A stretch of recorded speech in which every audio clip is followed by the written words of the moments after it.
शेषनाग ने अपनी पुत्री सुलोचना को क्यों दिया था श्राप? सती सुलोचना की कथा।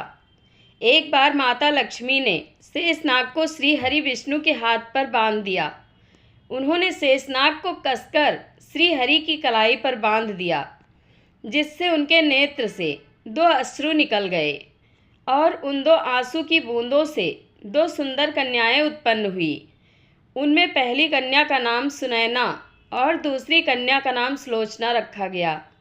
सुनैना का विवाह मिथिला राज्य के राजा जनक से किया गया। सुलोचना का विवाह देवराज इंद्र के पुत्र जयंत से निश्चित हुआ। किंतु जब सुलोचना को पता चला कि असुरों के सम्राट रावण के पुत्र मेघनाद ने इंद्र और उनके पुत्र जयंत को हरा दिया है, तो सुलोचना को मन ही मन मेघनाद से प्रेम हो गया और मेघनाद भी सुलोचना के सौंदर्य पर मुग्ध हो गया और दोनों ने विवाह कर लिया। जब नागराज शेषनाग को ये बात पता चली तो उन्होंने सुलोचना को क्रोधित होकर ये श्राप दिया कि तुमने जिस अधर्मी को अपना पति चुना है उसका वध त्रेता युग में मेरे ही हाथों होगा। इसी श्राप के कारण मेघनाद का वध शेषनाग ने लक्ष्मण का रूप धरकर किया। सती सुलोचना की कथा। सुलोचना शेषनाग की पुत्री और लंका के राजा रावण के पुत्र मेघनाद की पत्नी थी। लक्ष्मण के साथ हुए एक भयंकर युद्ध में मेघनाद का वध हुआ। उसके कटे हुए शीश को भगवान श्री राम के शिविर में लाया गया था। अपने पति की मृत्यु का समाचार पाकर सुलोचना ने अपने ससुर रावण को राम के पास जाकर पति का शीश लाने की प्रार्थना की, किंतु रावण इसके लिए तैयार नहीं हुआ। उसने सुलोचना से कहा कि वह स्वयं राम के पास जाकर मेघनाद का शीश ले आएं, क्योंकि राम पुरुषोत्तम हैं, इसलिए उनके पास जाने में तुम्हें किसी भी प्रकार का भय नहीं करना चाहिए।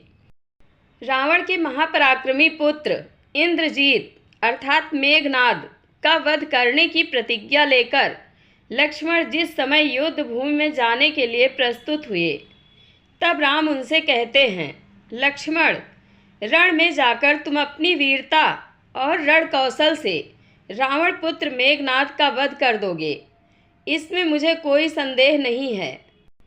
परंतु एक बात का विशेष ध्यान रखना कि मेघनाद का मस्तक भूमि पर किसी भी प्रकार न गिरे, क्योंकि मेघनाद एक नारी व्रत का पालक है और उसकी पत्नी परम पतिव्रता है।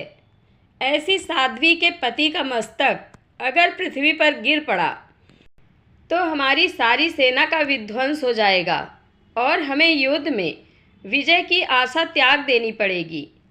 लक्ष्मण अपनी सेना लेकर चल पड़े। समर भूमि में उन्होंने वैसा ही किया। युद्ध में अपने बाणों से उन्होंने मेघनाद का मस्तक उतार लिया, किंतु उसे पृथ्वी पर नहीं गिरने दिया।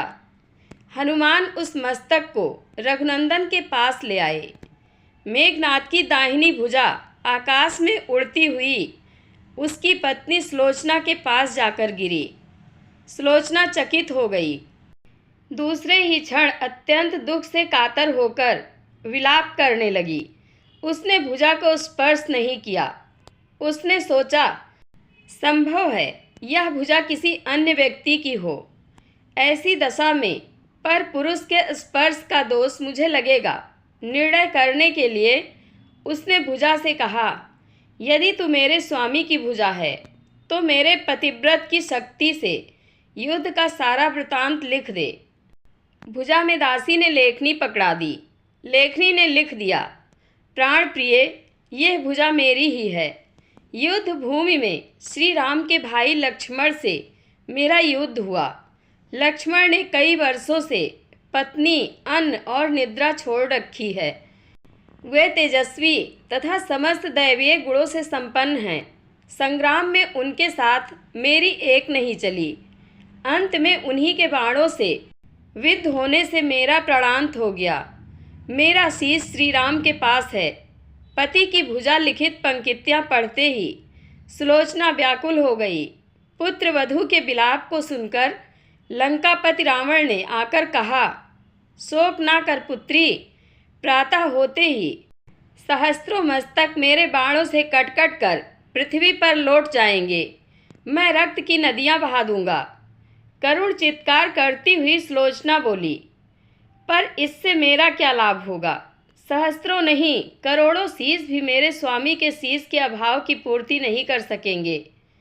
सुलोचना ने निश्चय किया कि मुझे अब सती हो जाना चाहिए, किंतु पति का शव तो रामदल में पड़ा हुआ था। फिर वह कैसे सती होती?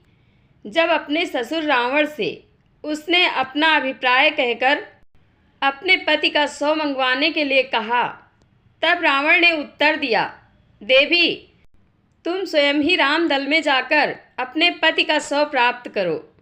जिस समाज में बाल ब्रह्मचारी हनुमान, परम जितेंद्र लक्ष्मण तथा एक पत्नी व्रती भगवान श्री राम विद्यमान हैं, उस समाज में तुम्हें जाने से डरना नहीं चाहिए। मुझे विश्वास है कि इन स्तुत्य महापुरुषों के द्वारा तुम निराश नहीं लौटाई जाओगी।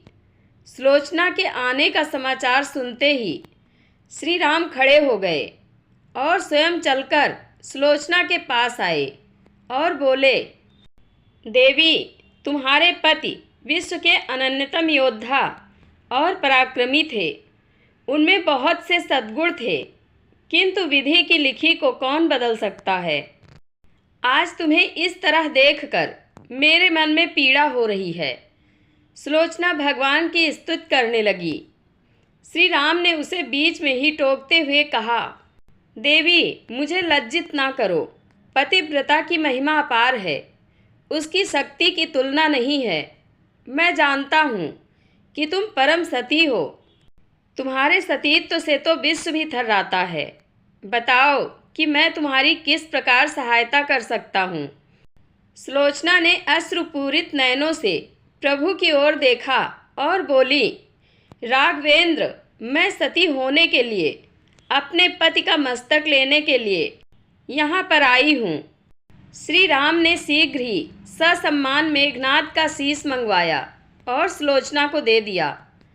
पति का छिन्न शीश देखते ही सुलोचना का हृदय अत्यधिक द्रवित हो गया। उसकी आंखें बड़े जोरों से बरसने लगी। रोते रोते उसने पास खड़े लक्ष्मण की ओर देखा और कहा, सुमित्रा नंदन, तुम भूल कर भी गर्व मत करना कि इनका वध मैंने किया है। मेरे स्वामी को धराशायी करने की शक्ति विश्व में किसी के पास नहीं थी। यह तो 2 पतिव्रता नारियों का भाग्य था। आपकी पत्नी भी पतिव्रता है और मैं भी पति चरणों में अनुरक्ति रखने वाली उनकी अनन्य उपासिका हूँ। पर दुर्भाग्य से मेरे पति पतिव्रता नारी का अपहरण करने वाले पिता का अन्न खाते थे और उन्हीं के लिए युद्ध में उतरे थे। इसी से मेरे जीवन धन परलोक सिधारे। सभी योद्धा सुलोचना को राम शिविर में देखकर चकित थे।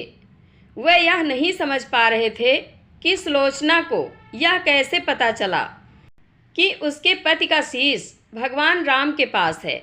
जिज्ञासा शांत करने के लिए सुग्रीव ने पूछ ही लिया कि यह बात उन्हें कैसे ज्ञात हुई कि मेघनाद का शीश श्री राम के शिविर में है।